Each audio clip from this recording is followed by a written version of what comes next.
If there's something that has a particularly weak beginning, but gets a lot better over time, and you like it because of the things that happen later, and then you defend it by saying that it gets better later, then congratulations! You understand the concept of basic storytelling. All stories are intended and expected to get better over time. This is absolute. It's the very basic function of plot progression. Getting better later does not excuse a bad start, and it should never ever be a defense for anything. It's like saying that Hitler's actions were justified because he had at least 2 functioning limbs. This sort of thing should be expected with everything that has a halfway serious story. It's more like common sense, really. I mean, I don't think there are a lot of writers out there who intentionally make their stories worse as they go along. Plot progression is like climbing a mountain. You start at the bottom, then slowly work your way up. This is called rising action. It's what happens in your pants when you get more intimately involved with the characters, and the stakes of the conflict grow bigger and more intense until they eventually reach the climax. Wow, that's really inappropriate. Even long-running stories that take 50 fucking years to get through will use this structure, just broken down into various arcs. Sure, you can choose which part of the story is your favorite, but the intent remains the same. It's always meant to get better. If we're at a point where we have to use the most basic of literary strategies as a defense against criticism, I think we have a bigger problem on our hands. Maybe it's the amount of long-running shonens that last years beyond their prime, or an abundance of anime that never conclude their stories, but whatever the case is, I am so sick and tired of people using this as an argument, as if it's okay to have a bad first episode. The current meme, I guess, is that Black Clover is actually good now, after the community all tore it to shreds for a whole year. Or more like 2 weeks. Anyone who didn't like the show and still has their sanity somewhat intact stopped watching it long ago. So the people who did stick around are trying to dispel the notion that Black Clover is a bad series now because it got better later. I'm not going to condemn this series and what happens beyond the first 3 minutes of the first episode because I haven't watched any of it. I won't say that it doesn't have any redeeming qualities, but first impressions are everything. If an anime with over 50 episodes begins with the main character going on an autistic rampage because an older woman won't marry him on the spot, I'm leaving immediately and never ever coming back. Why would I watch this? Because it gets better later? When?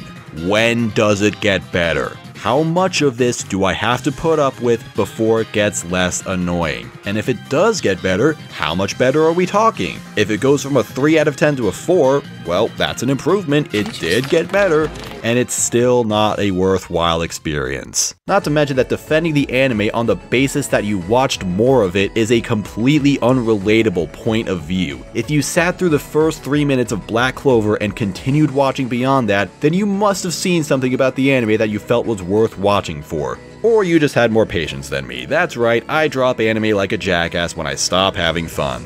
So what was it? What was it about Black Clover that made you want to continue it? No one seems to answer that, and I feel like that would solve this whole meme of saying things get better. Maybe, instead of using this paper-thin criticism shield, talk about what was actually good in the beginning of the anime, and maybe you'll get people to change their mind. The current seasonal that apparently had a bad start, but got better later is .gridman, whose first episode of bizarre visual direction, minimal soundtrack usage, and an overall confusing premise turned a lot of people off in their first impressions. But I thought this was a great first episode, cause fucking Rika's thighs, am I right? Something about the dialogue feels so authentic with how incredibly well it's delivered, and the lack of a soundtrack punctuates the pauses in between lines, almost in an awkward, slightly off-putting way, like the character's taking a second to think about what to say next. It feels meticulous and a small bit mysterious. The bizarre insistence of normalcy, and the hint that Rika is hiding something from Yuta, and to that extent,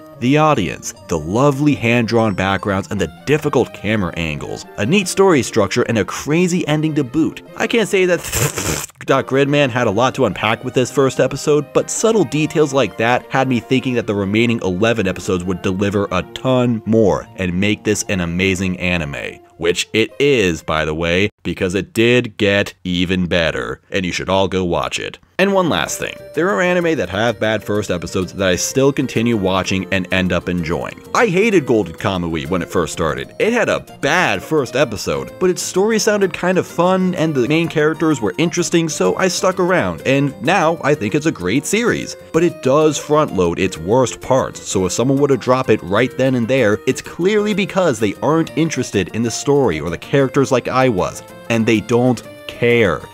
That's really what it comes down to. I honestly don't care that Black Clover got better. If you like it, that's cool, but I saw myself out long ago. You don't want to drag me back in. You don't want me, with my already negative perception of the show, to come in, watch more episodes that I've already convinced myself are bad, and complain more about it. The "it gets better" argument does nothing in favor of the anime you like and is a complete waste of everyone's time. Stop saying it. All that being said, I hope you enjoyed this video, or at least I hope you're not too upset with me. You know I love you guys. You just really get on my fucking nerves! More stuff is coming to the channel soon as the year comes to a close, including multiple year-end lists and a Zombieland Saga video, so stick around and subscribe if you haven't. Check out the Anime podcast, which I am a part of, if you want to hear me say more dumb shit, and don't forget to stay hydrated. Toot-to-doo, motherfuckers.